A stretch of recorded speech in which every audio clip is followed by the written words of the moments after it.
Hey guys, welcome back to my channel. If you're new here, my name is Smitha. Today I'm going to show you probably one of the most important things in beauty basics. How to ace your base, meaning how to get that flawless looking skin with foundation before you apply any other makeup. No matter how good your makeup is, if your base is not good, it's not going to look good no matter what. So today I'm going to show you a step-by-step routine on what I do to get that flawless finish, and I will also give you a rundown of all the products that I use. First things first, you always apply foundation to clean skin. Otherwise, the foundation is going to mix with the dirt and dust on your skin, and your skin is going to look like a bumpy road, and you don't want that, especially when you're trying to get that flawless base. I personally love spinning brushes. The one that I'm using is from Duvolle.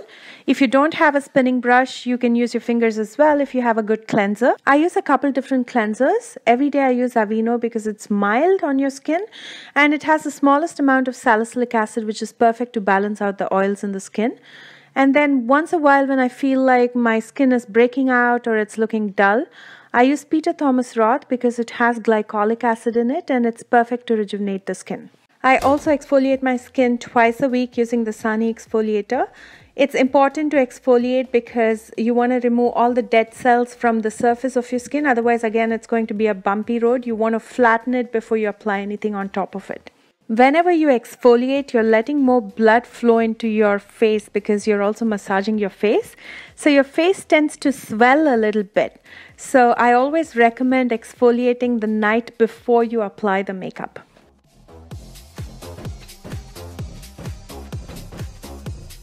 And when you rinse, always pat dry your face. Never rub the towel against your skin because that can cause small scratches.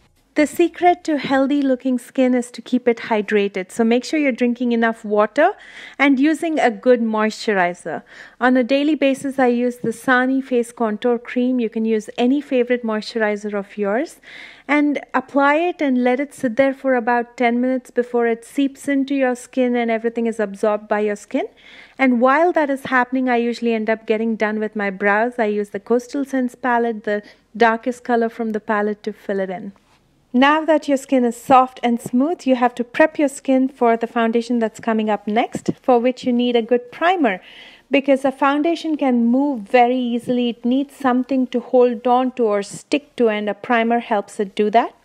Today I'm going to be using the Instant Age Rewind Primer from Maybelline because I have pores on my face. The silicone in this primer hides the pores on my face, so I always go for a silicone-based primer, and if you have pores like me, I would highly recommend it. The next step is optional. If you don't have any dark patches or dark circles, you can jump the step and go directly on to applying the foundation, but I do have some hyperpigmentation. So I'm going to be using this orange color corrector from the Conceal palette. This one is from Coastal Scents, and I'm going to be applying it first with a brush in areas where I have the darkness, and then I will blend it out with a damp beauty sponge. This orange color will neutralize the darkness and bring it down to my skin tone.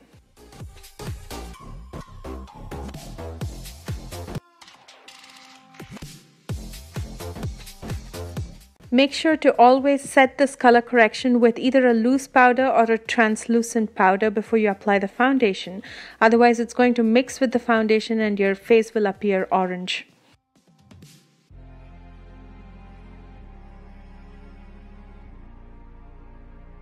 Over this, we will apply our foundation, and you can apply any favorite foundation. Every skin type is different. Everybody has their preference on what foundation looks good on them. For me personally, my all-time favorite is the Dream Liquid Mousse from Maybelline. This is in the color Honey Beige. And the way I apply foundation is I take it in the back of my hand. I add the tiniest drop, just one drop of vitamin E oil, and I mix it up and then apply it on my face. Some of you might think that this will clog the pores, and the answer is no.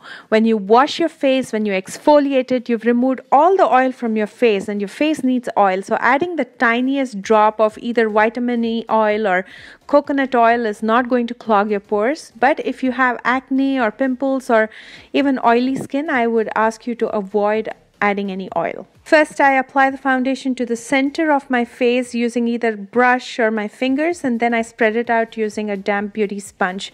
I personally don't like applying with a brush because I feel like the bristles pull the color correction from beneath and it tends to again mix with the foundation. Starting from the center and moving outwards is called the 1 to 10 foundation technique, where you're applying foundation to zone 1, which is the center of your face, and then spreading it out evenly towards the circumference of your face. Next, I use a concealer. If I have to highlight as well, I use a lighter color concealer, but today I'm not going to be highlighting. I'm just going to keep it my skin color, so I'm using the LA Girl Pro Conceal in the color Pure Beige. A skin color concealer can be used to spot correct any dark spots and also to color correct around your eyes, and that's exactly what I do. And I immediately set it again either with a translucent powder or a loose powder before it starts creasing around the eyes.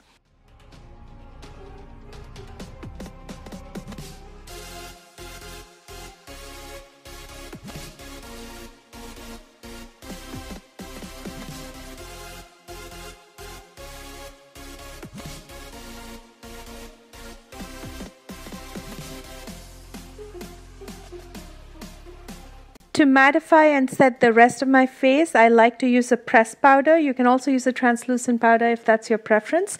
But I always feel like the translucent powder or the loose powder give a more powdery finish, which I absolutely dislike. So that's why I use a pressed powder to get that flawless base. I used to apply this with a big powder brush, which I absolutely loved, but I broke it recently, so I'm using a powder puff to gently press it around my face.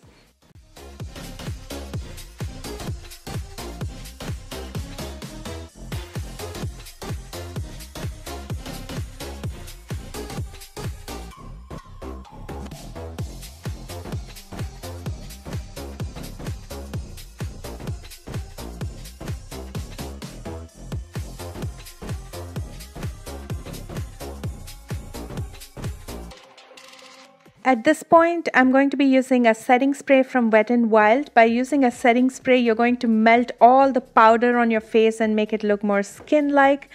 And a setting spray also makes your makeup long-lasting. I'm going to quickly finish up the makeup on the rest of my face. I didn't get into the whole makeup part because this video is dedicated to showing you how to get that flawless base. I hope you found this video helpful. If you did, don't forget to give me that thumbs up, share my video, and comment below and let me know your thoughts. And I will see you again next week with brand new tutorials. Bye guys.